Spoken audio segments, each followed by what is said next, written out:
Reminding tasters of fresh soil or musty aromas, earthy aromatics can be perceived at very low levels in beer. Earthy is considered an off flavor, especially when attributed to contamination or flavor transfer issues. However, when conducting fermentation using certain Brettanomyces strains, the contribution of some earthy notes can be both common and desirable as long as they aren't overwhelming.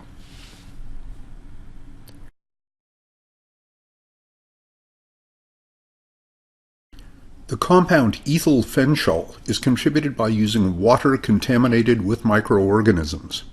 Actinobacteria release ethyl fenchol into water and soil during growth and cell death.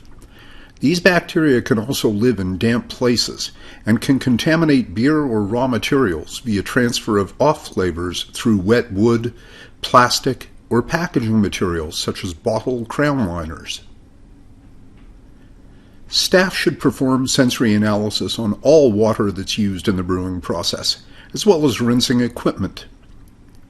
Reduce humidity in cellaring areas to limit bacterial growth, and ensure that equipment is dry before storage, particularly plastic and wood, and isolate packaging goods in storage to minimize the chance of exposure to water.